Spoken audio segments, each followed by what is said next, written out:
Yes, sir. What's good, everybody? This is Vick3 here with my esteemed panel and Eagles fans. And first of all, let me be the first to congratulate y'all. Congratulations on the Eagles fans for making it to the Super Bowl this year and for winning the Ah, NFC Championship game. Let's go, fellas. we going to the Super Bowl, bro. Super Bowl. Oh my God. Let's go. How we feeling? How we feeling? Let's get these raw reactions. But first, let me humble myself. Let me calm down a little bit. I'm going a little too fast. Let me say what's up to everybody that came through so far. BLSG, what's good, my guy? Appreciate you. I will be sending you a link shortly. Um, Dirty Kenzo, my guy. Murph, thank you so much for coming through. BLSG again, thank you, thank you. I will be sending you the link, like I said. Listen, everybody, I'm very excited. I don't know my panel. I can't even contain myself. I can't even speak right now. Yeah, So bro. let's start this off, fellas. What do we think about this game? Slay, I'm gonna start off with you. What did you think about the game? What did you think about the injuries in the first quarter? Let me know. What did you think about this game in total? I mean, I get that Niners fans are saying that Devontae Smith had that one little catch that he dropped. Even if you take that away, it's still a dominant performance by us because everything else, it's just about you being disciplined, and you weren't disciplined. You got to blame that on the head coach. You got to blame that on your defensive players. You didn't do it, so it's your fault. And that's what you got to go into in the offseason. You got to be more disciplined. Like I seen that a lot by Niners fans this entire week. Remember that one Dre Greenlaw, he remember that one time where Drake Greenlaw in the Cowboys game, he just pushed Zeke into the sidelines. Mm-hmm. They were talking about that the whole week, bro. So you got to be disciplined, bro. Especially in a NFC Championship, a trip to the Super Bowl, a title or a spot in the Super Bowl. Like you got to be disciplined, bro. So I don't know. It's their fault. They didn't win. We came out on top. Even if you take away that one touchdown by Sanders because the Devontae Smith no catch, let's say that still happens. It's 24-7. It's a dominant performance by us. Like you can't take away anything from us. We beat you. We beat you in a bad way, and we're going to the Super Bowl. Y'all ain't.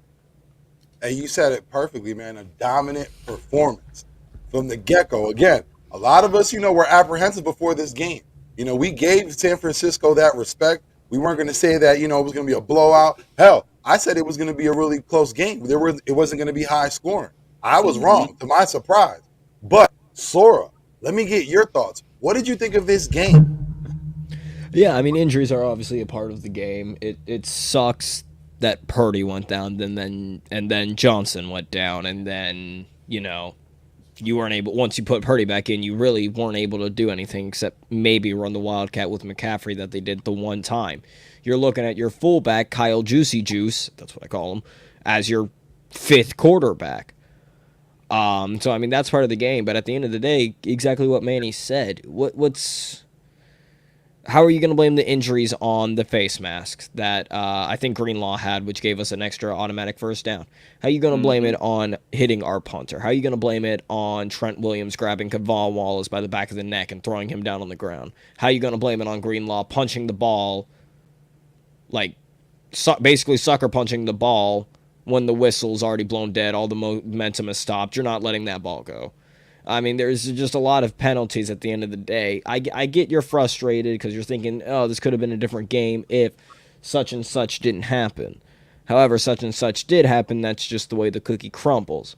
At the end of the day, that still does not lead you to be the way you were. You still have to be disciplined about this game. Definitely, definitely. And I mean, Coach, also, to go on, and just to go back on, going back with the Purdy, it's not like it was any dirty hits. If anything, y'all were the one doing dirty hits. Mm-hmm. I mean, Hassan Reddick just clearly got off the block on the tight end and hit Purdy. He got the fumble, and that just happened to, the way that he got it, it just happened to bend Purdy's elbow in the wrong way, and that ended up hurting him. Listen, it was a misfortunate play. You know what I'm saying? Like, we don't want anyone to be injured. It's sad that it happened, but we saw Brock Purdy. He was able to get out there and play. He was able to finish the game. He actually took over for Johnson. So, listen, we know it affected him, but it wasn't something that it was a really bad injury because, again, he was able to come back in and play. Whether that affected him or not, I'm pretty sure it did. But, again, the Eagles put constant pressure on that Niners offense. The Niners defense from the gate couldn't get anything started against the Eagles. Yeah, there were some 3-and-outs, but all in all, like I said, when you look at the end score, yeah, the Eagles were dominating. But Coach, let me get your thoughts. What did you think about this game? Congratulations to the Philadelphia fans in the city. For what I saw, the Eagles offense wasn't that dominant. For what I saw, they wasn't that dominant. San Francisco was able to win the line of scrimmage really, really early.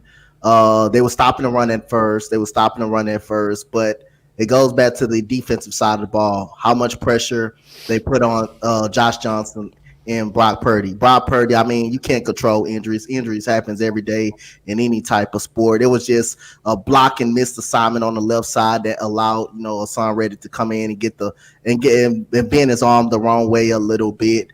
They weren't able to get the running game. They were able to get the running game going. They did run the football pretty solid, but the problem about that, you had no quarterback, so you couldn't really get the ball off. And you just got to give credit to the defensive side. You just got to give credit to Jonathan Gannon, how much he brought pressure and how much he understood. They don't have a quarterback. They incompetent at that point. They couldn't really do much. They couldn't run the ball. The one time that Brock Purdy did throw the ball was a simple screen, and that got shut down. And the penalties, San Francisco just self-destructed in the second quarter on the penalties. You had a hands to the face on the defensive lineman when he clearly had Jalen Hurts in the pocket. He didn't need to do that.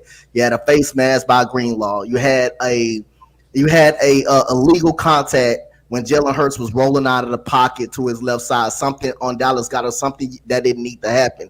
So they just self-destructed in the second quarter, and then that's when I thought the Eagles started wearing this defensive line out. The 49ers at that point was on the field way too much. The offense couldn't get anything going, and that led to the 49ers frustration. You just got to give credit to the Philadelphia Eagles and Jonathan Gannon for a great game plan. Noticing they did Josh Johnson, just a fourth stringer, and putting pressure on them, stopping the run. But at the end, earlier in the game, I just thought the San Francisco 49ers, outside of that touchdown, they were being able to get pressure. I didn't think nothing was wrong with the play call. I just thought the 49ers were being more disciplined in that first quarter. They were stopping the run, and it made it tough from the Eagles. But once they seen they were vulnerable, they didn't have Brock Purdy, and they started putting pressure on them. They started getting 3 and outs, getting comfortable, and then it's just the Eagles. They just, they dominated from there, and the defense just got tired. The 49ers defense just wore down because they were on the field so much, and they just completed self-destruct. But you got to give credit more to the Eagles. You got to give credit to the Eagles.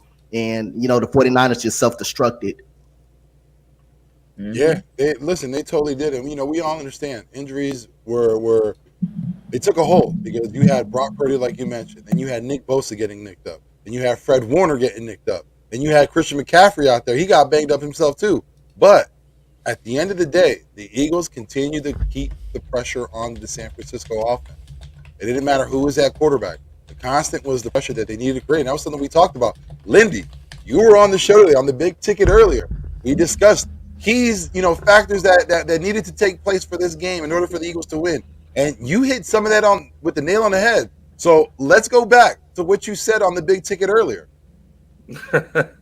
Well, I didn't think it was going to be done in this fashion with the quarterback carousel that the 49ers were unfortunately going through. Excuse me. And if anything, that San Fran has somebody to blame, how about you blame your own offensive line for the inconsistent protection of your quarterbacks? I mean, to have that amount of pressure just almost on a constant basis. I mean, talking about Trent Williams as a Pro Bowl tackle over there, and I think they had two linemen that were sent to the Pro Bowl this year, if I remember correctly. But all in all, if you had somebody to blame your offensive line on that a little bit. But again, a lot of teams aren't made to overcome these kind of challenges when you're going to the very last of your depth in terms of the quarterback position. But Brock Purdy was able to do a lot to get the job done in the replacement of Jimmy Garoppolo. But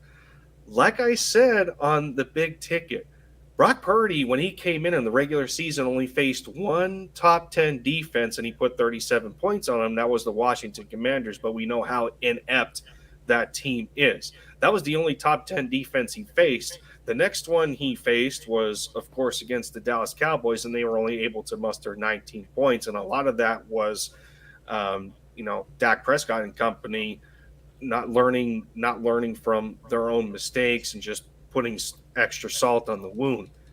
The Eagles come in and just keep their foot to the floor on the pedal and continue to just have constant pressure on no matter what quarterback it was. And I love that their game plan didn't change either. The Eagles have been doing this to teams all year where they try to attack quick at the snap of a finger. They'll get you they'll get you with the quick strikes early. They'll build up a lead and then they'll run the clock out with just grinding on the run game. And that's how the Eagles were able to do it in terms of time of possession. They completely dominated 37 minutes to 22 minutes. That's how you win football games. Jalen Hurts, his numbers didn't look gaudy yet again. It was pretty much a carbon copy of us facing the Giants, but he still came out of that game with a QBR of 64, which is well above average. That's plenty enough compared to Josh Johnson, who was only able to muster a 15, and then Brock Purdy was a 3.7. So that tells you that the defense did their job. But I told y'all on the big ticket that, again, it's a different fashion, but I told y'all that the Eagles were going to hold the Niners to under 85 rush yards, and they were able to do it with holding them to 83. And I initially thought Deebo Samuel was going to be an impact in terms of that with the loss of Elijah Mitchell, but he gets 6 carries for -9. I mean, that's just how dominant the Eagles were in terms of the run, aside from Christian McCaffrey getting his own, averaging 5.6, 15 for 84. And just like Sirianni said post-game, they stuck true to who they are as a football team. They play as a family. They act as a family. They're, like I said, they're true to themselves. And a lot of times that's one of the biggest differences in, who makes it and who doesn't. Just that continued hunger, that continued drive to want more and more in a victory. And, well, again, we can talk about this game all we want once more, but just sheer dominance once more. I would argue the fact that, ever since he said last season, he being Deebo, ever since he said last season, he doesn't want to play in the backfield. He wants to be just a pure receiver. You immediately saw a dip in his production. Mm-hmm. So, to say, you kind of saw Deebo not being a factor. You saw the same thing in the not the Niners game. They were the Niners. In the Cowboys game. He took away one of his greatest strengths, which was you never know where the Niners are going to play him. Yep. And I'm sorry, that contract was stupid. I would not have given him the contract. The reason why you are so great is because of your ability to play in the Wildcat, your ability to make moves in the backfield. So you are taking away a big aspect of your game. And that is why I still will stand on this hill. Brandon Ayuk was their number one receiver this year. He was their number one wide receiver, not Deebo Samuel, Brandon Ayuk. Yeah, and Lindy, listen, you made a great point when you mentioned Trent Williams, and I want to get to that. But Keith, let me get your thoughts. What did you think of this game? My bad, y'all. I'm in the car on my way home. This is what happens when you go ahead and disrespect Rocky. Like, people don't learn and understand. I get it. San Fran did do it last year, but that was the regular season, and that was a different team. What happened in the playoffs against Minnesota? 38-7. What happened today? 31-7. You don't disrespect Rocky, especially in a playoff environment. You don't disrespect Rocky. Plus, they took over Xfinity Live. I don't know if you want to call that a takeover, but that was a gathering. That was a family barbecue type of situation because they wasn't lit at all. But anyway, of course, there was some times where the running game wasn't on, and that's just good play calling. Just like Dante said, Coach said, me and him on 7200 seconds. He said it's going to be a chess match between Shanahan and the defensive coordinators, offensive coordinators. And Shane Steichen and Nick Sirianni, they won the checkmate today. They won the chess match. They figured out how to stop the 49ers and reran the ball. we took shots downfield, which there definitely was one-on-one coverage. Yeah, Jalen overthrew AJ twice. So I feel like he had touchdowns. He had them beat. He overthrew him.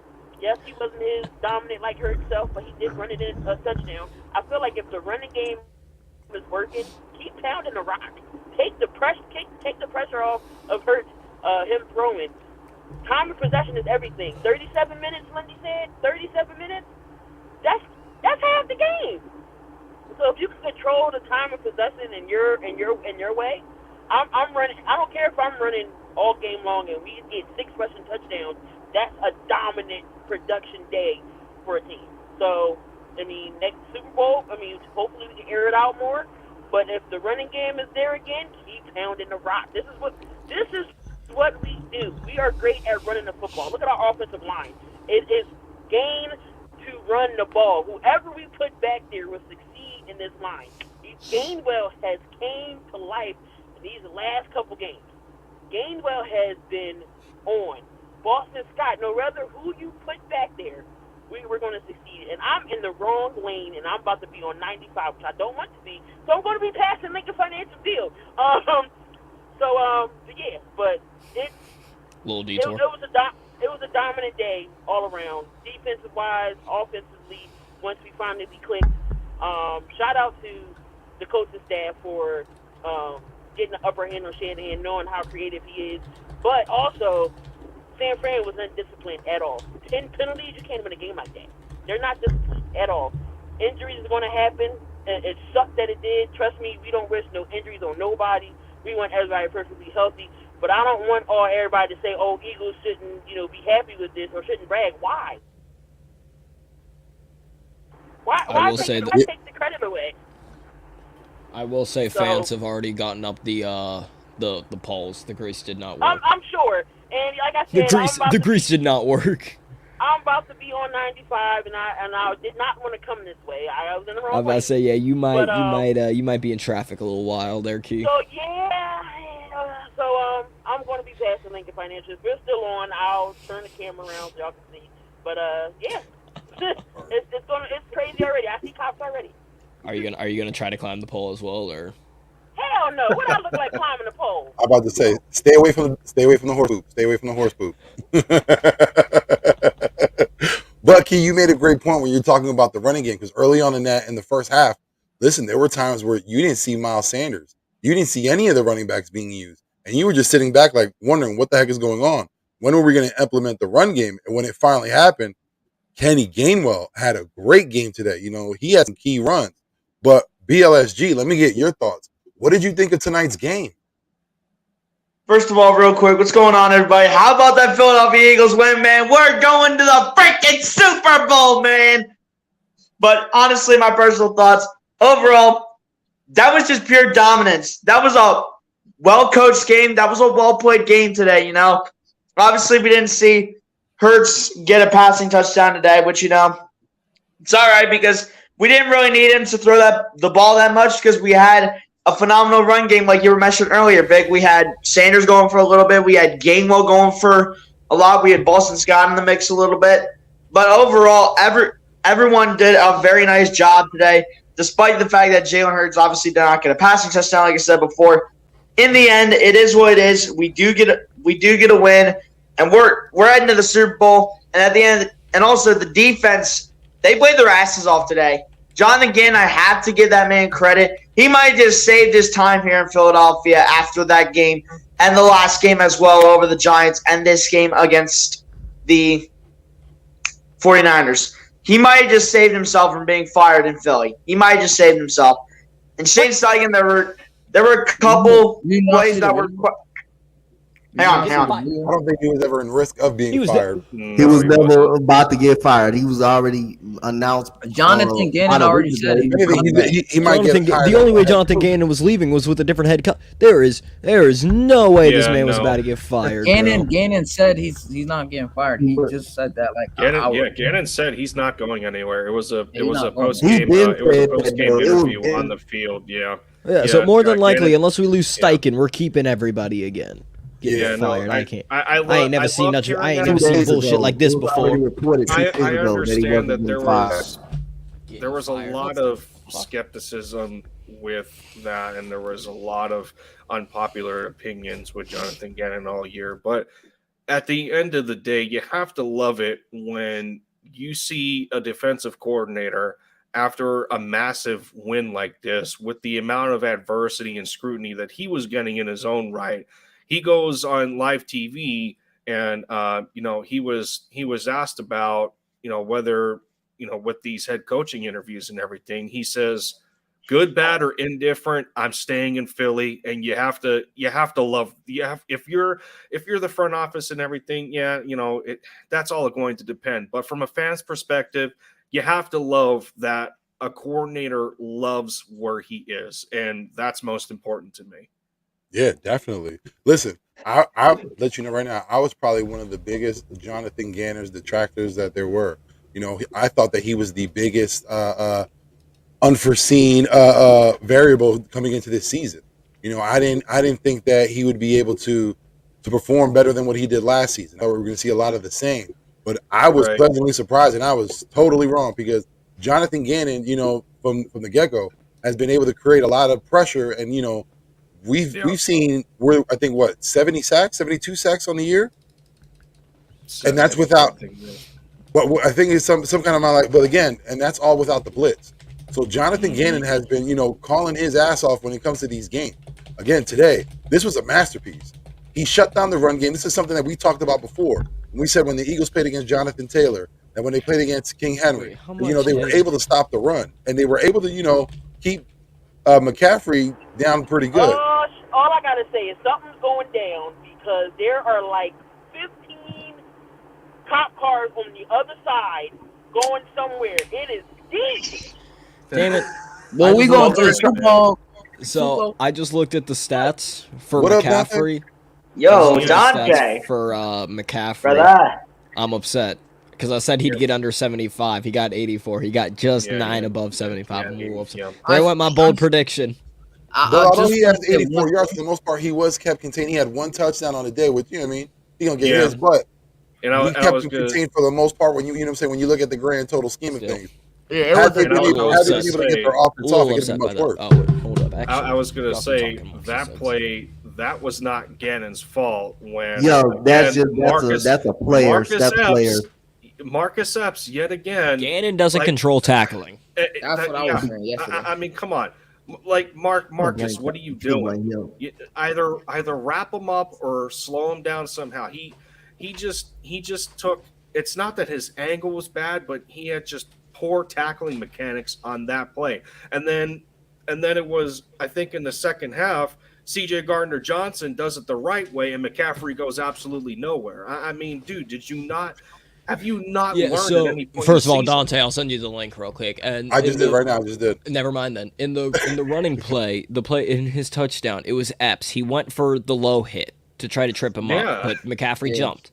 Then then Slay missed. I don't know what Slay can't tackle for fucking shit, bro. Slay bounced off. He had a good hit. I don't know what Slay was doing, and then just Hargrave and then Chauncey and Hargrave just bounced off of them, and then it was just Slay is one of the best cover corners in the league, but he is one of the worst fucking tacklers I've seen in my life. I feel like he has his moments. I don't think he does have his moments. Is out there like the and that's been since he was with the Lions. He could not tackle. He literally could not tackle, bro. So, I'm sorry. I'm a big fan of Marcus Epps, but we need a starting free safety. He's our third safety at best. Yo, Coach, we were talking him about and this Blankenship are our backups. Coach, we were talking about this yesterday with Gannon. It's not his fault about. I tell people that repeatedly. You can't. These are grown ass men, man. At the end of the day, you've been tackling since little league football. How you not know how to tackle in the NFL? So that's personally not Gannon's fault that a team can't go out there and tackle anybody. Can't go out there and tackle. That was about 3 missed tackles that out of that one play that Christian McCaffrey turned into a touchdown. And it's been the Eagles' problem all year. Missed tackle after missed tackle. They got to get better at tackling. Now, if you want to talk about the coverages and stuff like that, then yeah, you can rip them up to shreds on that one. But at that point, when it comes down to tackling and guys getting blown off the line of scrimmage, that's not again an issue. That's a player issue right there. That's when it becomes. I will say, besides that one play, the tackling was a lot. That was really the only play where I had a gripe with tackling. It was good. Shout out to Reed Blankenship for the last play of the game. Oh, so I will say, if for whatever reason, not for whatever reason, but if you look at it and like, we'll have Marcus kind of be the box safety, the third safety. If for whatever reason you're like, let's try Blankenship at free safety. If not, I encourage all of y'all to look at J.L. Skinner out of Boise State. Yeah. I mean, that's J.L. Skinner out of Boise State. Look him up. I mean, just that's what I'm saying, Anton. I mean, Marcus didn't even bother to use his arms to wrap around McCaffrey's legs. You just made it for an easy hurdle. I mean, I don't understand what he was doing on that, but nonetheless, it brings up the other point to me that I also mentioned in the big ticket, and I think Vic will remember this one. I said that the linebackers had to have a tip-top game. Between TJ Edwards had to lead them to have one of the biggest games of their career. And shout out to Kaiser White because he played his ass off too. I'm proud of him because he was under scrutiny himself by not doing a very good job in the last few games or so. But between him, Avonte Maddox coming alive with a couple of tackles for loss, TJ Edwards really coming in on quality tackles. I mean, it's like the right players.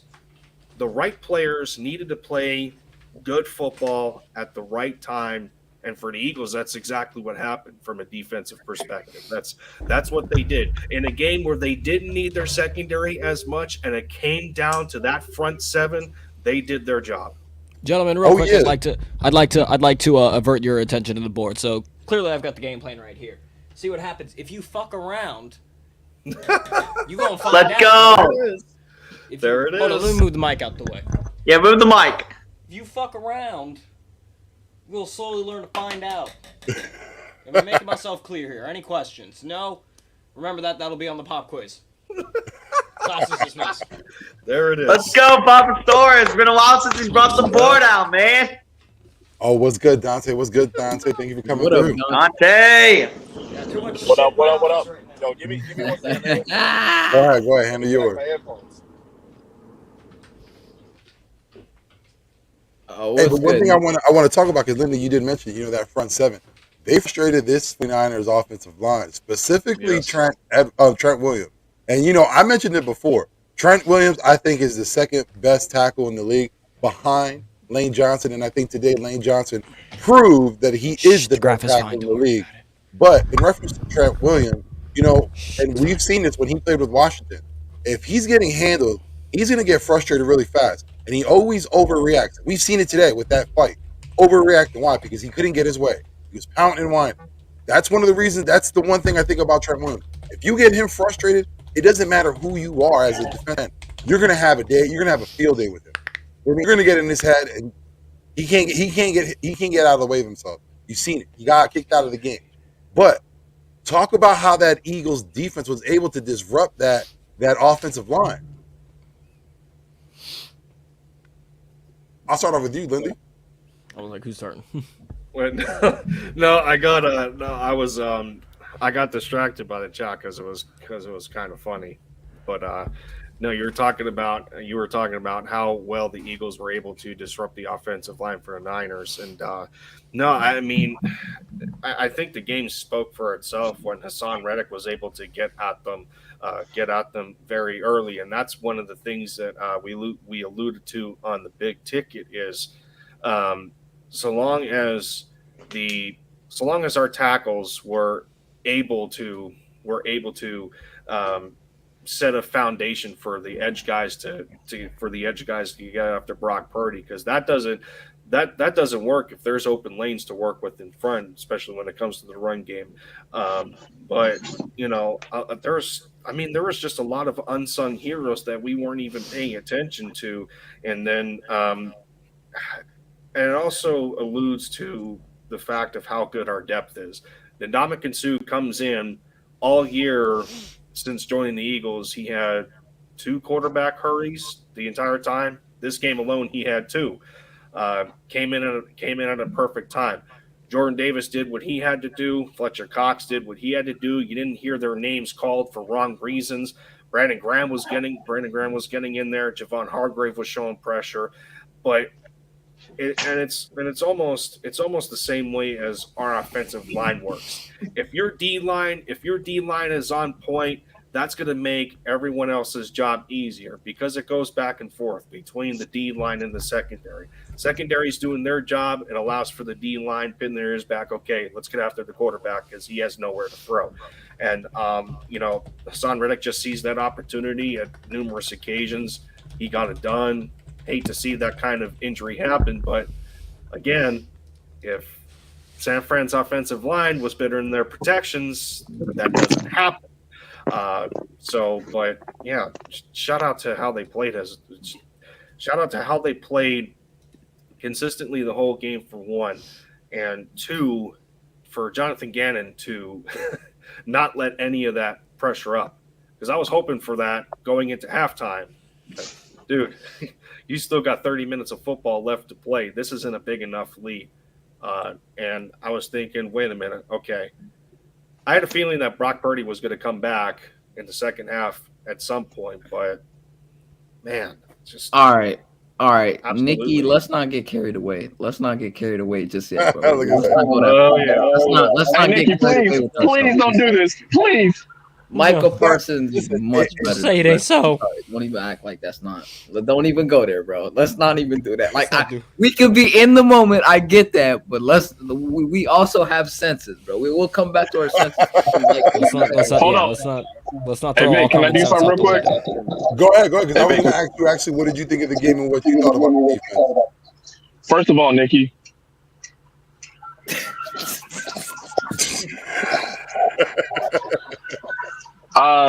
Second of all, what did I think of the game? Yeah. All right, so everybody knows I was at a hockey game this evening, so I didn't get to see like everything that you guys saw.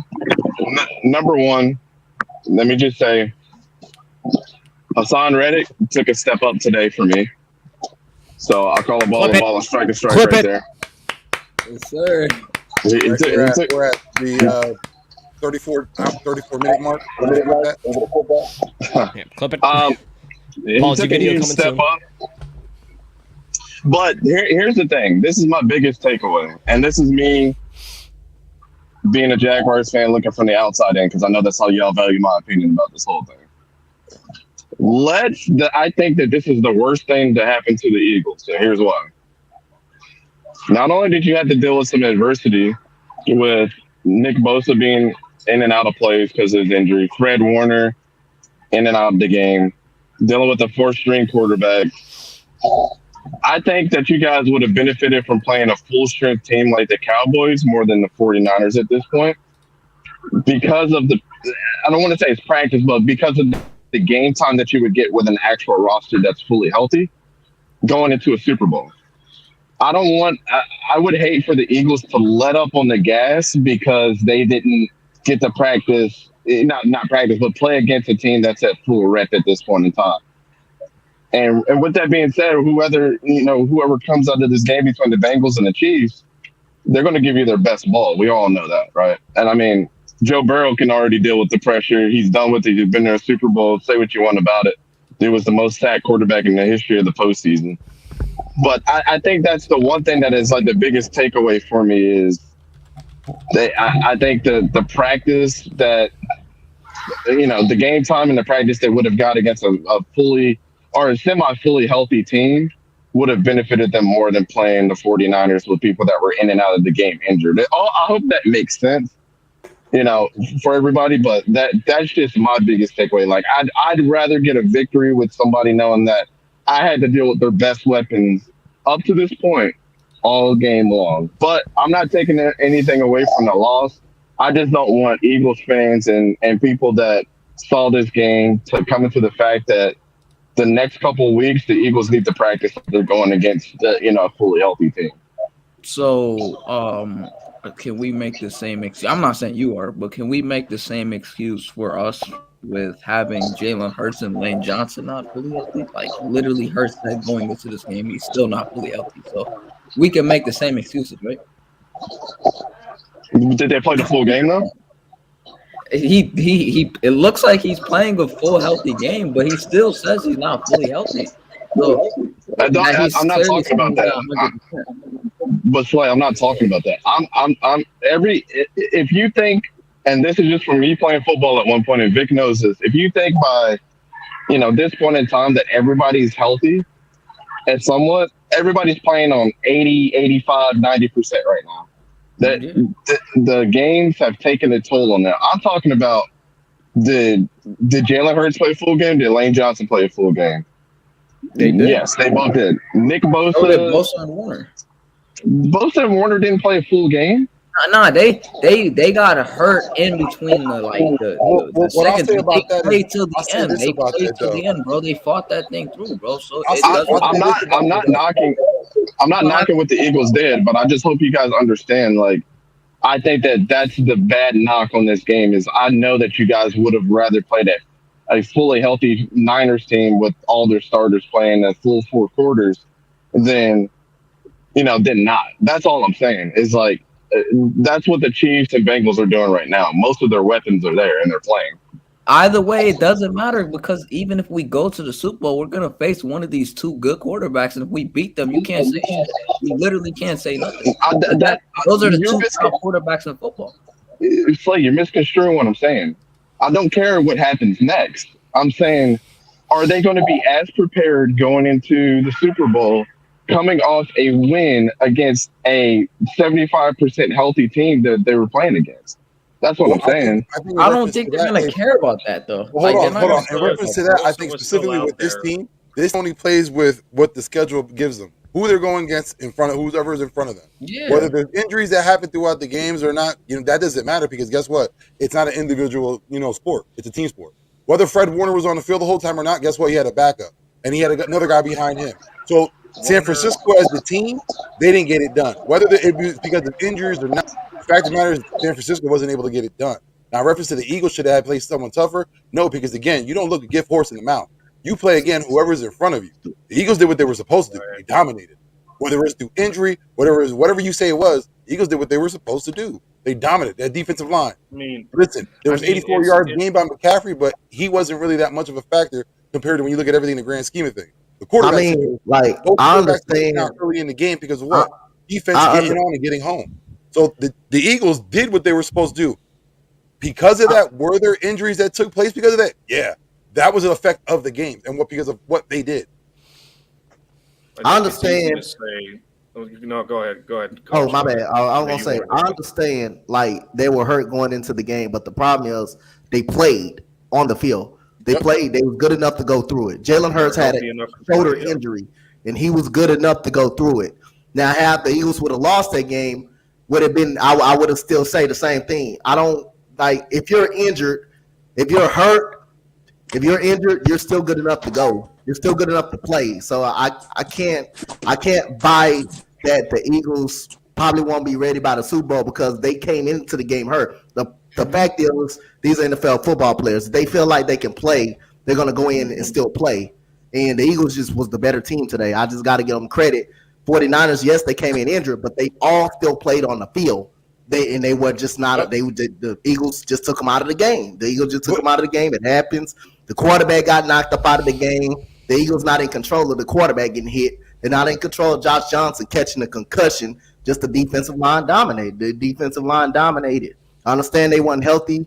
Everybody wants to play a healthy team at the end of the day, but they were still playing on the field. They were good enough to go. Hey, I just can't take it away from the Eagles. They won the game. Yeah. They dominated. It's kind of like how Manny said, though. I was going to say, it's kind of like how Manny said, because had the Niners won the game, what would everyone have said? Oh, they battled through adversity. The team is something they won. No one would really care that, that they were injured today. They would have just said the Niners overcame. The easiest thing to say here is the fact that, okay, defensively, the Niners were healthier. The Niners were healthier defensively than they were offensively because the quarterback most of the time is what makes everything work from an offensive standpoint. Fred Warner only missed about maybe 2 minutes tops of the first quarter, and he played the rest of the game. That's not a problem whatsoever. Your first team All Pro linebacker was still out there next to Greenlaw for the majority of the game. So that one I don't count. He still played the majority of the game. Nick Bosa was in and out for a few series, but he still played. He was still disruptive. He had how many tackles for loss? Yeah. That's fine. But what was I going to get at here? I completely. Well, even oh, after yeah. the injury, Oh, yeah, I got it. even after that injury, you still seen Bosa making plays when he went after Sanders in the backfield. Even though he didn't get Sanders, Yeah, you seen him stretching out. So He almost got injury hurt didn't for make a that much of an effect. The biggest thing is it's the Eagles offense going against the 49ers number one defense, and that stemmed from the regular season. And I understand that both us and San Francisco, in terms of strength of schedule, it wasn't one of the hardest schedules in all of the regular season, but that doesn't matter because you still have to beat who's in front of you. The biggest takeaway that I got from this game is, and I said this on the big ticket as well, Vic, I did not think if it ain't broke, don't fix it. And I thought that the Eagles were going to use all three, or I should say all four of their running backs. I didn't think it was going to be immediate, but it had to be in an effective enough way to still be able to establish the run, because that was the most important thing that the Eagles needed to do to keep the 49ers on their toes. And what happened? Most teams the 49ers faced throughout the majority of the season, and they went consecutive games of this, is not allowing 70 or more yards of the run game. And the Eagles were able to run for 148 yards against this vaunted 49ers defense. They still had most of their guys out there. So in a majority of it, in a nutshell, they still played a 49ers defense that was at full strength for the majority of the game. So I still think it sets them up well enough to go into a Super Bowl situation where both the Chiefs and the Bengals don't have as good of a defense as the 49ers, but they have the quarterback to take advantage of you because of the fact that both of them are relatively healthy enough to really give our defense more of a challenge than the way that our offense was kind of challenged at some points. Well, let me ask So you this. can I ask a question? Would you say that the Niners loss was in effect because of how they won last week? Because by your logic, because of the fact that they lost Tony Pollard, the Niners really faced a strong, formidable Cowboys team. So do you think that had everything to do with the reason why they lost today then? Absolutely. It was more the Cowboys making more mistakes, really. The Cowboys lost that. The Cowboys themselves lost that game. I think so. I'm not sure if you guys are understanding what I'm saying or if anybody agrees with what I'm saying. So let me put it like this. Do you guys think that going into this game, if it was close on paper and it was back and forth, do you think you're going to be more prepared coming off of a win like that or the win that you guys got today? It wouldn't matter. I think it honestly doesn't matter. Because at the end of the day is when you got to look at things is you're not factoring momentum. You're not factoring the fact that this team went against two teams that only scored 15 points between both games. The defense has a chip on their shoulder. The offense, although they weren't able to get off, although Jalen wasn't able to get off, they still were able to create points. So even though it doesn't matter who you're facing, because guess what? If we were faced Dallas, I think it would have still been pretty much the same. They would have gotten their asses beat. Prescott would have still made horrible mistakes that would have cost them the game. The outcome would have still been the same. It's just a different team they were playing against. In reference to us being I don't think prepared, it would have been the same. listen. In reference to us being prepared, though, it doesn't matter because again, both teams, no matter what, have a week off. So we're both going to be in the same boat. I get what that Dante's would've- saying, though, and it's fair. And the one part of what Dante's saying is fair is because the Eagles' defense wasn't defensively, we weren't challenged enough, and it's because of the quarterback carousel that the Niners had. Had San Fran had it been the case that the 49ers were able to establish some sort of offensive rhythm and allow themselves to try and close the gap in terms of time of possession, keeping their offense on the field, making us work to force some of those turnovers, then this would have been a different football game in terms of what you were saying on the big ticket, Vic, with it being in when you thought that it was going to be a lower scoring game, but closer than 31-7. But I think the biggest key going into the Super Bowl is offensively, the Bengals and the Chiefs are going to be at full strength, and they have a quarterback that's better than anyone the Niners have. So they're going to have more opportunities to make our defense pay, so to speak. But it's about us keeping that consistency and not letting up the pressure in those situations. Yeah, and can I add on to that? So this is how I think about it, and thanks, Lindy, for that. This is how I think about it, right? The next 2 weeks are going to be crucial on who you go against. And I think the 49ers had a couple different things that could have exploited some of the holes in your game. I don't really care about the momentum, because I think what happens with momentum, especially I give an exception during the regular season. If you guys are going out there and beating everybody 42-7, I would say that's fine. That's what you're supposed to do. At this point in time in the playoffs, in the NFC Championship game, I think it should have been blow for blow, and you guys didn't get that. So what happens over the next 2 weeks is going to be very hard on the coaches, not only to keep the momentum. I understand the chip on the shoulder thing, but when you just smash the team, it's harder for them to be as motivated as if they were getting their ass kicked for 4 quarters and keeping it close.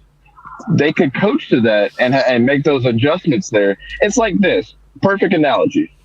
When I used to do MMA or do jiu-jitsu, right?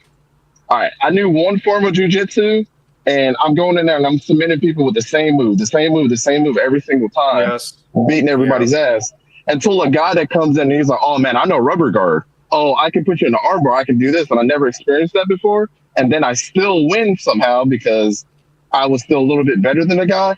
I would learn more from that victory or that loss, if it was a loss, than I would of me just smashing people with the same move over and over and over again. That's kind of what I mean. It's like I would rather be in that back and forth battle and winning a hard fight, knowing that it humbled myself and that I have something to coach myself to prepare myself for the next team who's going to be able to see that, oh, there's still holes in their game, and they just came off a blowout win against this team, but now you don't know, you know what I'm saying? You got to fill those gaps now. That's basically what I'm saying. It's like they would have learned more from a tight victory than they would have from a blowout win, especially in the NFC Championship game. I don't like that this late in the season. That's fair. I totally understand what you're saying, but even with that analogy, like when you're saying, like if you're practicing for MMA, would you rather face someone who, like you said, is more skilled, but guess what? He just knocked you out and gave you a concussion, and now you got to keep on fighting another 2 weeks with that concussion you had 2 weeks ago. You're going to come in there limping. You're not going to come in. Yeah, you have more knowledge, but physically, your body's not going to be as ready as it would have been had you faced that person you were supposed to face before. So in a way, you can take yourself out like that too, because again, you got to think about it physically. Yeah, we have not been able to play with them as hard as we would at a different team, but we're coming into this game fresher, still with the experience of having that game under our belt. How do we win our first Super Bowl though? We won 38-7 against the Vikings in the NFC Championship. So it's not like it hasn't happened before. I'm not saying that it hasn't. I'm not saying that at all. That's what I'm saying. You're misconstruing what I'm saying. I'm not saying that it hasn't happened. I'm saying that I'd rather coach to the fact that my team got our ass kicked for four quarters, and now we're going to get coached hard for the next 2 weeks, and we're going to be battle tested against anything that's coming our way, just in case the Bengals or the Chiefs pop off on us. That's what I'm saying.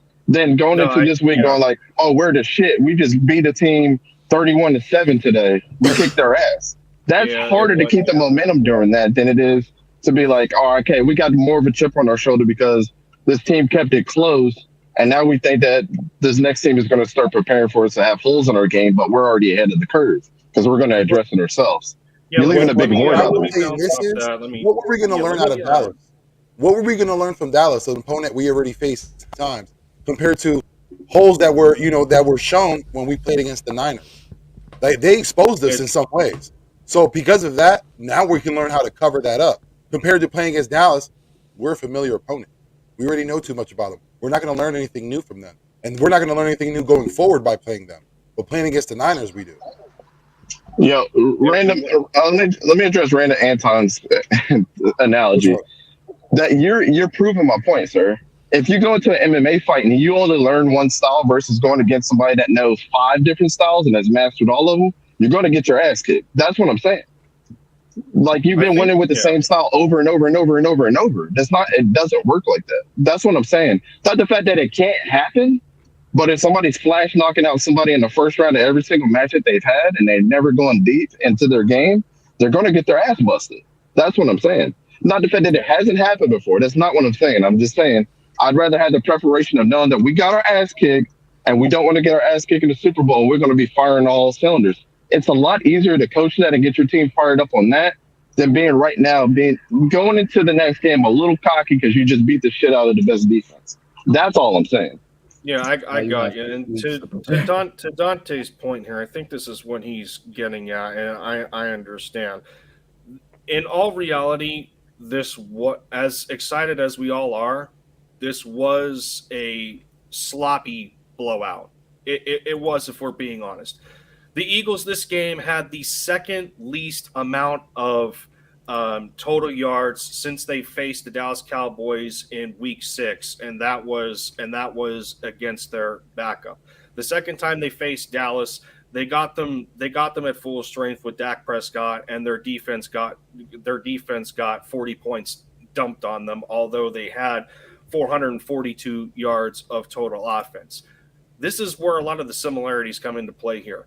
The Eagles, not counting that last series with Gardner Minshew on there, they were 5 of 14 on third down. They were excellent on fourth down. They converted all 3 of those. 269 yards of total offense, averaging just under 4 yards a play. That's not going to cut it on the biggest stage. What also is not going to cut it is 148 rush yards on 44 carries. You have to be a little more efficient in terms of the run game. Yards per pass was only about 4.7. So I think where a lot of the blueprint comes into play here is that if your opponent is going to be a little more efficient offensively, that's not going to leave a lot of opportunities for your defense to take advantage.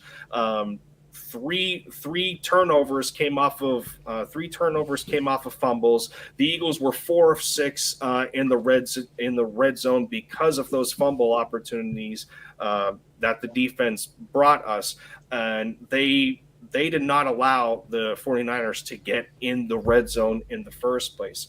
So because of a inefficiency offensively for the Niners to have the day that they did, yes, we blew them out, but the way we blew them out is not going to be sustainable on the biggest stage of the year.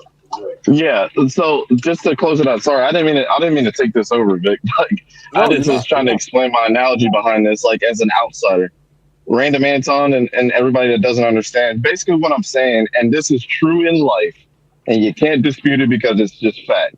You learn more from your losses than you do your wins. I'm not talking about on the stat sheet saying that a W or an L.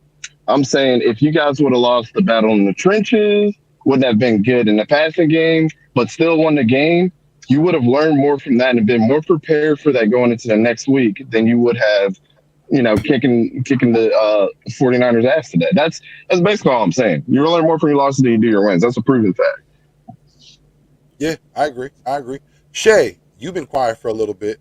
Let me get your thoughts, my guy. What did you think about this game, and what did you think of the performance from the defense?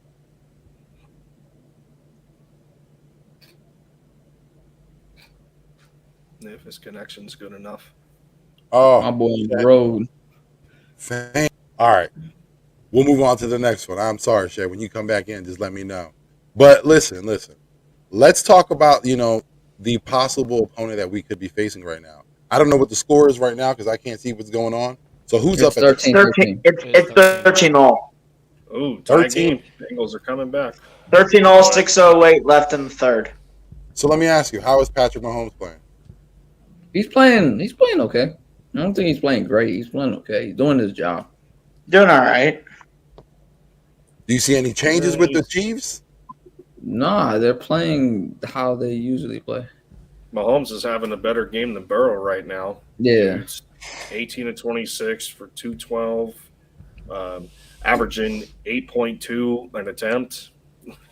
I mean, whether it's Joe Burrow or Mahomes, I mean, the Eagles are going to be tested a lot more defensively than they were against the Niners. No. Receiving cores, T. Higgins, Tyler Boyd, Jamar Chase, Hayden Hurst. Although you got to look at if the Bengals win, you got to look at that O-line. Yeah. But Burrow has faced pressure before, bro. Bro, let me ask you all. I know he's faced pressure, but how are you going to throw the ball if your offensive line can't give you any? I'm just saying. Dog, he won a game when he got sacked 9 times, bro. I don't know what more y'all want from this dude. Like, I'm not out here. I'm not out here discrediting the guy. I'm just stating simple facts, bro. When you've got a defensive line like ours versus that shitty offensive line, it's going to be tough for Burrow. It is. It definitely is. Let me ask you a question then. Who do you think the Eagles match up better against? Coach, I'll start off with you.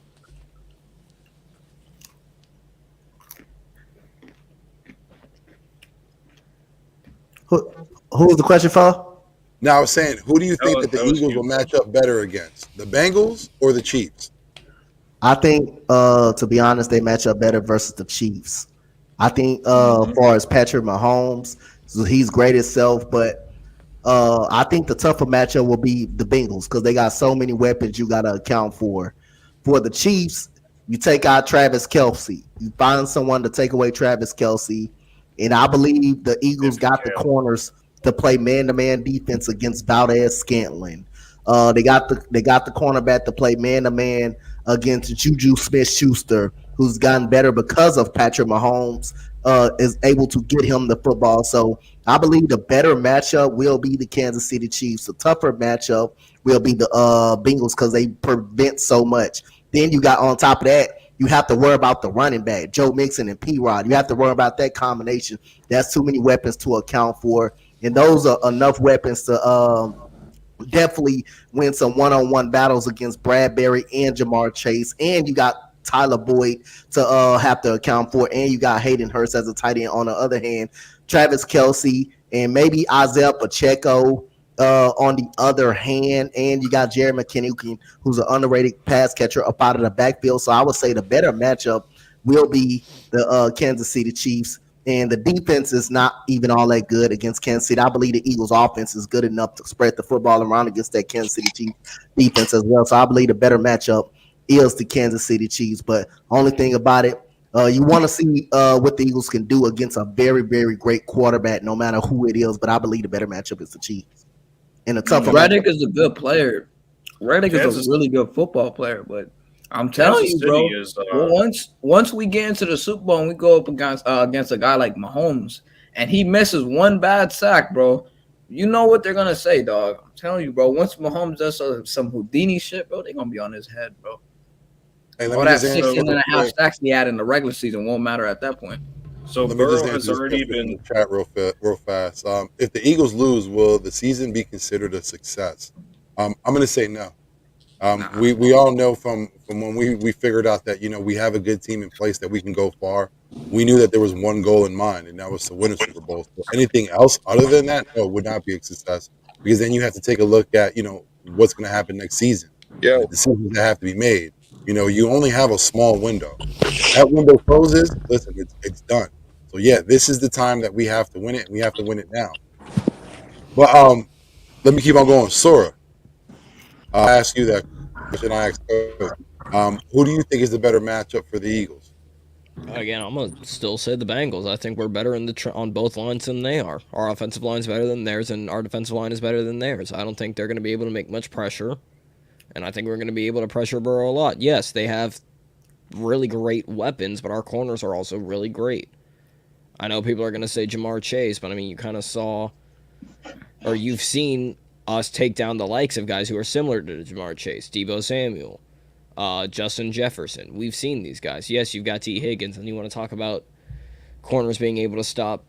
We have the weapons to stop Travis Kelce. We have the weapons to stop their defense as well. I mean, it's just the same thing. Everything starts in the trenches, and then you build up from the trenches, and that's why we're so dominant. We're dominant on the offensive line, and we're dominant on the defensive line. So I get Burrow's got all these weapons, but when that man is lying on his back, he can't throw it because the play's dead by then. True. Very true. Shay, can you... All right, we weren't able to get your thoughts. You know what I'm saying? I want to hear what you thought about this game, the defense, and who do you think the Eagles would best match up against? Well, first and foremost, woo! Bang, bang, bird, gang. I had to get off my chest real quick. Second of all, man, what a game. This was a weird one. You know, it was very weird. A lot of weird shit was going on. I'm sorry, my cousin. Between the penalties, the injuries, the whole punt hit the wire type thing. Like, it was a lot of weird stuff was going on, man. But I'm proud of my team. I'm proud of this defense, man. They really stepped up. Oh my God, don't get hit. The run defense was great. That was one of my real only concerns about this game was the run defense, and they showed up, man. They put the quarterbacks, whoever it was, whether it was Purdy or Johnson, in a position where they had to make the throws to stay in the game, and they weren't able to. And I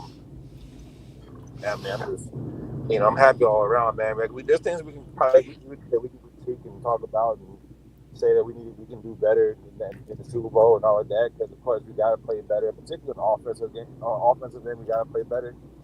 But to have those like struggles and then still beat a great 49er team like that, man, I'm over the moon right now, bro. I'm really proud of this team, bro.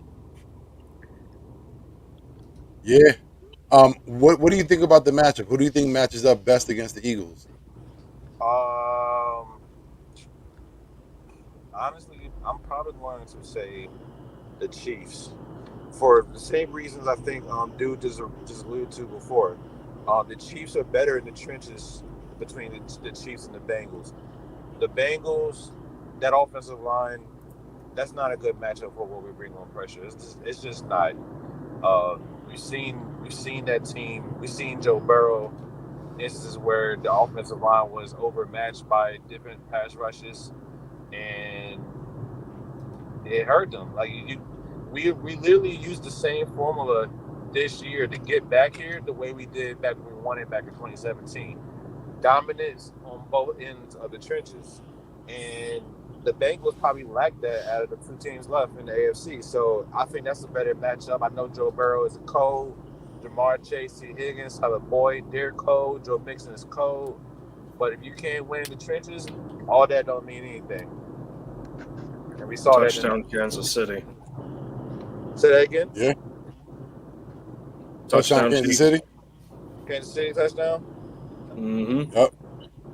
Was it 2013? 2013. 4 minutes left in the third. All right. I got to get on. It's my end of the shootout. Dante, let me get your thoughts. Who do you think would best match up Eagles? The best matchup against who? Sorry, I just got home. Now I was saying, who do you think would best match up against the Eagles? Hey, Vic, real quick, I just want to let you know about the bounce club. Thank you for having me up. I just want to come up real quick. Oh, yeah, man. Appreciate you for coming through, my guy. Absolutely. Y'all have a good night, y'all. All right. Yeah, man, you too. All right, ask it one more time. Sorry. Oh, I was asking, who do you think best matches up against the Eagles, Bengals or the Chiefs? Matches up best, like that you guys have a better chance against, or just Correct. like give you the better game? The better game. The better game.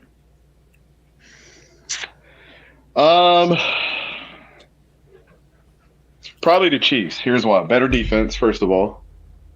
Andy Reid, the storyline with that would be insane. and I know that's not has anything to do with competition, but if you don't think that that's going to be in Philadelphia's head, that he used to be the old head coach and never won a Super Bowl with them, you're absolutely crazy. That would be a good storyline. The other side of that is Kelsey Patrick Mahomes. Well, yeah. I mean, they've already been talking about that, so I wouldn't even think that would be a factor. But yeah, that would be one thing. It would be interesting. Yeah. More so, let's see, on the matchup standpoint, like I said, it's a better defense. The defensive line is really good. I mean, Chris Jones, from what I've seen, has been kind of popping off today. And he's been popping off all season. Some of those rookies, everybody knows Andy Reid hates rookies, and he's got a bunch of them starting right now. So they must be damn good. And what I say about Trent McDuffie? Anyways, let's move on. Mahomes is hurt, by the way. Mahomes just got hurt. His ankle. Who? His ankle. He's like he was just walking out the Not sideline. again. Who was that? He's been doing that, dude. He's been doing that. His ankle is still killing him, bro. Yeah. Well, I can tell it's still Mahomes. Can I finish? Go ahead, Dante. Go ahead. And then you get the uncertainty of Patrick Mahomes. I mean, uncertainty meaning rolling out the pocket, having the ability to, create plays wherever. I mean, we've seen this dude throw dimes with just falling down to the ground, being on one knee. So you guys got to deal with that adversity. Also, the other storyline about the receivers not being none of them were 1,000-yard receivers. I mean, Juju got pretty close. They're going to have a chip on their shoulder. And then the same thing I said with George Kittle. Travis Kelce's going to be the best pass-catching tight end that you guys are going to go against. And they'll line him up at wide receiver. So, I mean, with all that being said, it's just a wild card for you guys. You know what I'm saying? It presents so many different problems that I don't think that you might not be able to handle. I'm not saying that, you wouldn't be able to handle it. But I think if I had to look at, what Joe Burrow has and Joe Mixon and, I mean, the 3 first-round picks, that's what I'm going to start calling them, the 3 first-round pick receivers, even though they didn't all get chosen in the first round. But the number 1 receivers on that team, Tyler Boyd, T. Higgins, and Jamar Chase, represent more of a problem for your cornerbacks. But as a unit, Kansas City has got to be the one that's geez, I gotta worry about too many things. So our preparation has got to be top notch. Because you can rush Joe Burrow 5,000 times. His offensive line sucks, and still his secondary. We've seen Cooper Kupp and what he did with that. What do you think A.J. Brown and Devontae Smith are going to do to them? Y'all going to toast them. So, the better matchup is the Chiefs to me. Hey, CG Ruther Sports, appreciate you for coming through, my guy. Yeah, man, it was a good game. Better luck next time, and much success next year. But let me ask you, BLSG. We're winding down now. We're after an hour, so we'll wind it down with the U3 Slay and Lindy. Who do you think is the best matchup? Who do you want to see the Eagles play against? I mean, in terms of looking at what's going to be the more competitive and the more fun matchup, that goes in the Chiefs' favor. I mean, they still have a dangerous offense. I mean, they have a one-legged Patrick Mahomes out here that's still finding a way to come out here and beat, and as of right now is beating Joe Burrow. One-legged Patrick Mahomes we are talking about, okay? But the easier matchup for the Eagles, I got to say it's the Bengals, and for one reason and one reason only. That offensive line of Cincinnati, that's not really going to hold up that well, in my opinion, against that pass rush. With literally multiple players for our defense, including Hassan Reddick, Brandon Graham, Fletcher Cox is approaching that.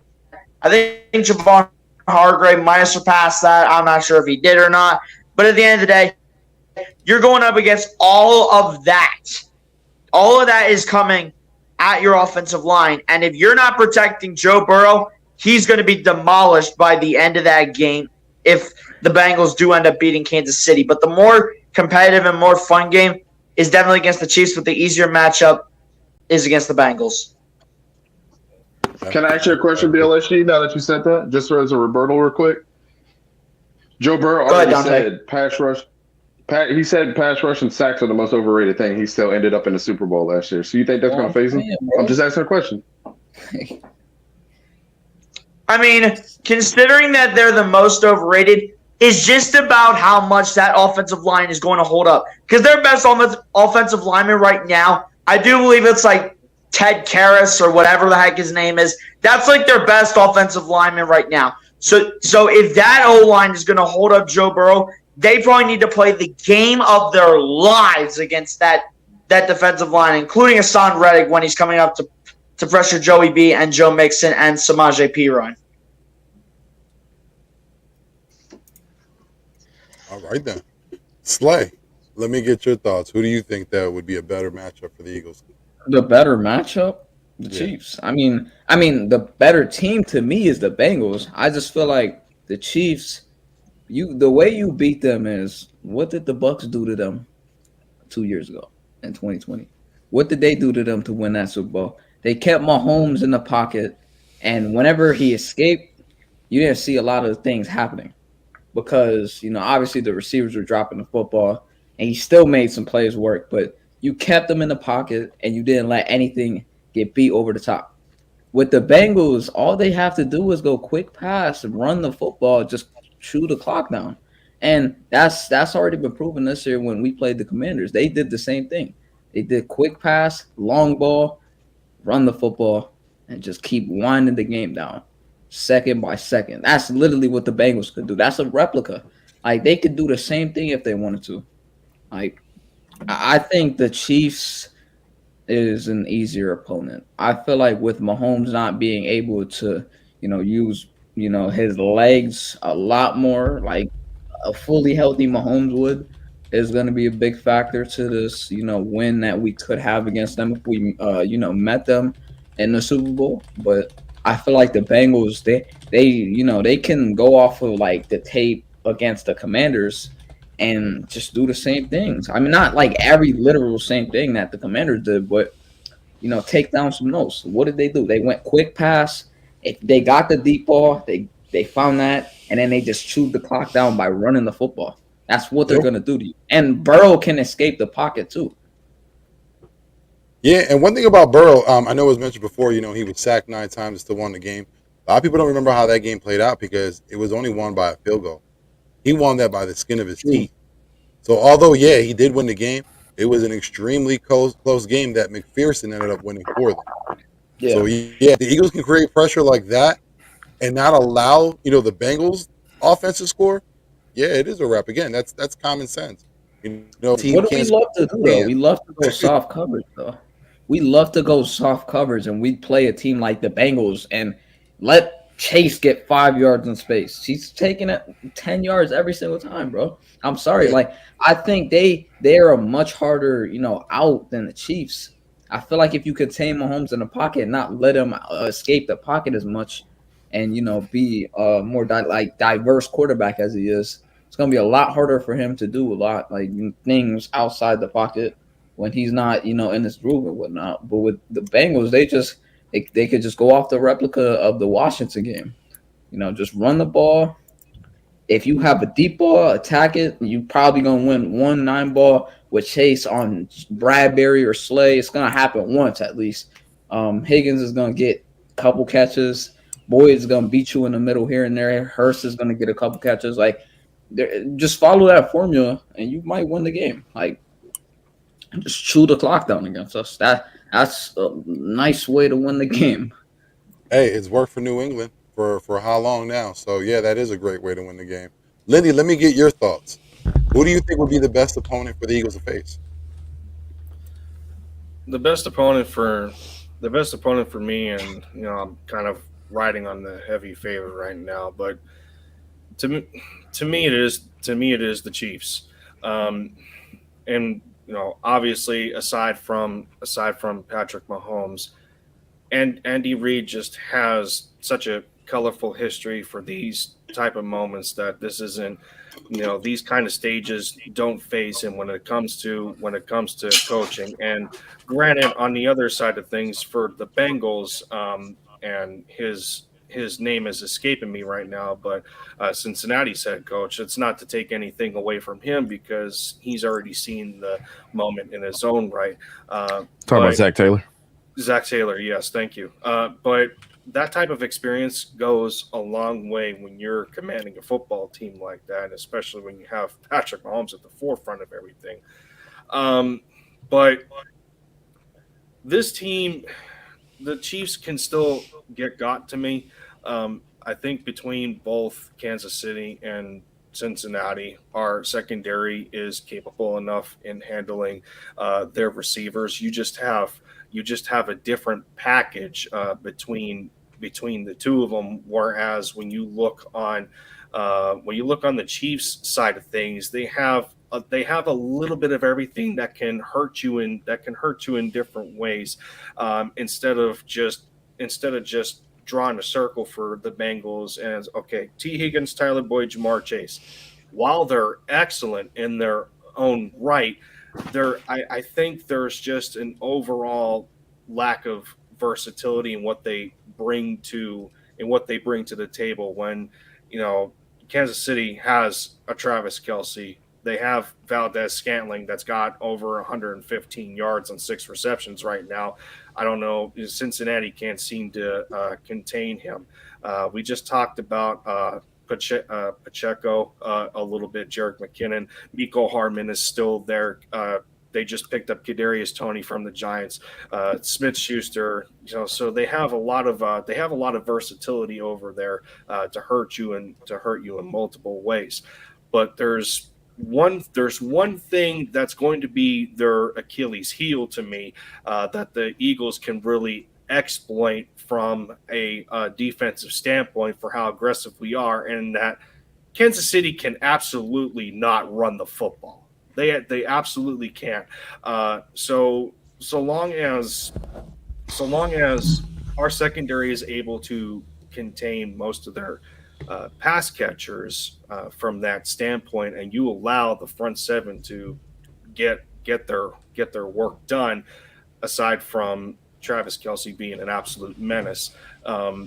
This game will be a back and forth, but overall, because of the lack of the Chiefs being able to run the football, I don't know.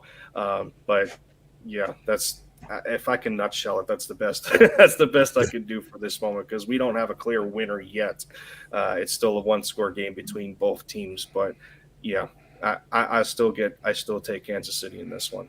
Pacheco could give us fits, though. I'm not even gonna lie. Like, he's like really fast running back in open space. Like, it's gonna be tough for a lot. And that's what we were talking about with the loss of Elijah Mitchell. So against the Niners. So I mean, with somebody healthy in the backfield like that, it's just a different dynamic than what Cincinnati offers, because they're not able to run the football tonight either. They're averaging 3.5 on 45 yards. So both teams are not able to run the football against each other. But if anything, if you're able to get pressure on Mahomes, to which Cincinnati was able to sack him 3 times so far, they're gonna have a really hard time if Mahomes just throws the football all day. I think they'll still have a hard time. I definitely do. I think no matter who the Eagles play, whether it's the Bengals or the Chiefs, I think they're going to be the most talented offense they played against all year. And they're going to have to play their asses off. They're going to have to play the best games of their lives, because when you think about these receivers, no matter who we're playing against, you can't leave them open. You can't second guess them, because both quarterbacks, whether it's Burrow or Mahomes, will pick you apart. Mahomes could extend plays, pick you apart. Burrow can get out there. His connection with Jamar Chase and Boyd. It's ridiculous. So, like I said, I think the defense all around has to play sound. Like, what happened today can't happen. We have to tackle. You got to wrap up. You got to make sure. You can't just come out and shoulder tackles. That's not going to work. You don't want to do that. Like I said, they're going to have to play the best games of their lives in order to come away with a victory. But listen, like I said, we're past the hour mark. We're approaching an hour and a half. Gentlemen, I just want to say thank you so much for coming on. Thank you for celebrating with me, talking about this game. But let everybody know where they can find you. Slay, let me start off with you. Yeah, Franchise on YouTube, Twitter, and the East Coast Gridiron YouTube podcast. Yeah, and for those of you who don't know, Slay has been working on his deep voice. Every day he's been doing vocal exercises. So pretty soon What's we're gonna good, get y'all? It's that's Manny gonna come two out. time for the one time. You already know what I'm saying, bro. Don't let me catch you on the block, man. Hit him up, Slay. Hit him up with a little taste. You know what I'm saying, bro? Don't Oh, make me pull look out at this. that. Don't make me pull out that Syracuse Swiss cheese. Bro. You ain't my muddy. I ain't want you, dog. Yeah, you ate my money. Sora, let the people at home know where they can find you. I'm mainly just on East Coast Gridiron. You just Google it, you'll find us. Podcast, YouTube, Twitter. It don't matter. Catch us at the Senior Bowl on Tuesday. Yes, sir. Lindy, let everybody at home know where they can find you. What you got upcoming? Well, fortunately for us with the Eagles going to the Super Bowl, my podcast partner will be in Arizona for a special LinkedIn podcast that the two of us will be doing next week. So you can look that up if you so choose. And I may not be active on my channel no more, but you can always look forward to the LinkedIn podcast with me and Philly Jim. So you can find me over there or on Twitter with my same handle as my channel. Hey man, appreciate you. BLSG, let everybody know what you got upcoming and where they can find you. Yeah, man, might be dropping a little YouTube short about the Eagles going to the Super Bowl, giving my immediate reaction sometime later on tonight. Maybe doing a Sixers game or two or a couple throughout the week. But overall, you can find me on YouTube, BLSG. Search that in the search bar. If you're already subscribed to me, appreciate everybody that's already supported on my end and the rest of these guys as well. All hardworking content creators all around me. Subscribe to them all as well. And also follow me on Twitter, BLSG314828804. I know it's a kind of a long Twitter handle, but I couldn't do anything. It just had to reset for me, but it's all good. But overall, man, we're Super Bowl bound. As always, man, fly Eagles fly. Yes, sir. Yes, Oh my sir. God, Jamar Chase. Coach, let everybody know what you got upcoming and where they can find you. And y'all can find me everywhere, man. Y'all can find me at East Coast Gridiron Podcast, the podcast right there. Y'all can find me on Revamp. Y'all can find me in my office. Y'all can find me on Coach Dante on YouTube. Y'all can find me on Instagram, Twitter, and congratulations to all the Eagles fans and the Eagle Nations for making it to the Super Bowl. But and y'all can also find me at the Empire Sports Network as well, doing play-by-plays and reactions and stuff like that. Yes, sir. Appreciate you for coming through. Dante, save the best because, what I'm saying? I know we got a lot going up, so that's why I saved you for last. So let folks know what we got in store for them this upcoming week. I've been watching this Chiefs game on the side. And Trent McDuffie. These corners do come out of Washington. Hey, ECG, you got to give him the face again on Trent McDuffie. You got to give him that face one more time. What you told him about Trent McDuffie, ECG? Let him know what you did. Trent McDuffie is not a slot cornerback. Clip that. I tried to tell y'all.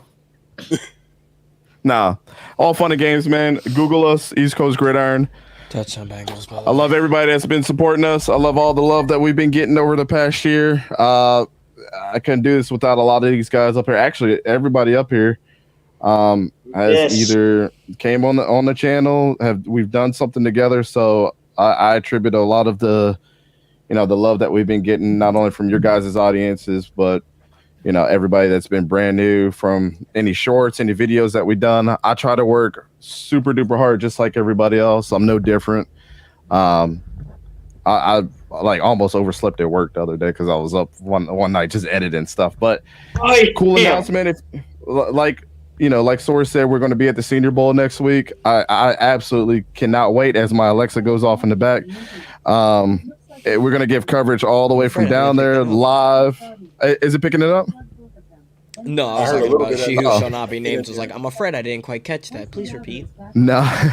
So I never asked for people to come to the channel or subscribers or likes or anything. But if you guys did want to know anything about the college football, the seniors that are coming out, please come to the channel next week. I promise you, every single day is going to be action packed from the beginning when we're at the practices to interviewing the players to us doing nightly recap podcasts each and every day that we're down there. So I would appreciate it if you guys did come and just hang out with us. Just ask us a question about what we saw. Information is super important. Go for the hot tub stream, by the way. Just so. Oh my God. Information going into this draft is going to be super important. So, and if you want some first class information on what's going on and what guys to look out for in the draft, this is just a certain portion of them. You know, before you start making mock drafts and stuff like that, I just hope everybody does a little bit of their research and learns who these people, these players are. That's all I ask, please. The Senior Bowl is going to be in Mobile, Alabama. Real quick, Vic. Tie game in Kansas City, by the way. Vic, what was it I said earlier? JL Skinner, safety out of Boise State. He's going to be at the Senior Bowl too. Just saying. Listen. Yes, and listen, everybody that came through that will come through later. Appreciate you so much. This is going to be a very exciting week. I will be heading myself down to Mobile, I believe, Wednesday night. Yeah, Wednesday afternoon for Wednesday night. So, listen, we're going to kick it off. Like Dante said, we're going to have, you know what I'm saying, live game coverage. We're going to be interviewing players. We're going to be bringing you the most that we can. You know what I'm saying? We're very excited. We're very, happy for the opportunity. Thank you, everybody out to the Senior Bowl who allowed us to come. You know what I'm saying? We thank you so much. We plan on, doing a lot of things. And, you know what I'm saying? We see a lot of people, they talk about, who should be in the draft without having any knowledge, without watching the game. But we're letting you know here at ECG, we're doing more than just watching those highlights, man. We're all about the film. We're all about getting, the right information, correct information. We're not out here trying to make ourselves look like idiots. If we don't know anything, we're going to keep our mouth shut. But, you know what I'm saying? There's a lot of exciting things coming in the future. I hope you're all around, you know what I'm saying, to come along for this ride, man, because it's going to be real fun. Everybody on the panel, man, like I said, I appreciate you all. Thank you so much. Again, next week, Big Ticket will not be on. Your boy's going to be in Mobile. I'm going to be going crazy. But we could do a live version of the Big Ticket. Yeah, we could do a live version of the Big Ticket. Oh, look, y'all got me excited right now. In the hot tub too. Oh my God. Damn, Big Ticket live from the Senior Bowl, baby. We're going to be in the damn sticks, bro. Talking about a hot tub. I just want to try out the hot tub, bro. He gonna be in the actual tub making it hot. Should be on Twitch then. You're gonna have everybody like on the couch, and then there's just a wire to that camera, and it's just me sitting in a tub like, hey. Yep. Straight There's up. no water, no nothing. I'm just sitting in the tub like, it's me. I'm gonna run down the live stream. He gonna be in his little floaties with his little swimming trunks. I'm gonna have like the rubber duckies. What is a donkey, bro? Rubber donkeys, like what? It's how a drunk person says Dunkins. I don't know. Well, Let's listen, go get some donkeys. Eagles fans out there, congratulations, man. This is our second Super Bowl in the past 5 years. Hopefully, the outcome can be the same as 2017. We can get another Lombardi trophy. And we can tell all these, other fans to get off our backs talking about just one Super Bowl championship. We can say that we are Super Bowl winning champions. But listen, everybody for coming through. Thank you so much. Right. You see how I feel, right? When they said about the Astros won championship, now y'all win this week. Y'all don't have to worry about getting that one championship. You see how I feel, right, at that time? Hey, Vic, I'll say it for you. I'm not even the Eagles fans. Them Cowboys fans been quiet, boy. They've been quiet. Y'all need to shut the fuck up. No, they're not. They're all excited that Kellen Moore's gone. They fired him? That's their breaking news. That's their Super Bowl win right now. And yet they realize that now McCarthy's calling the plays. Oh, hell no. McCarthy's getting fired. I still say he's getting fired. Listen, I'm going to end it by saying this, and I'm going to make this message to the Dallas Cowboys fans. 28 years and counting, bitches. We out.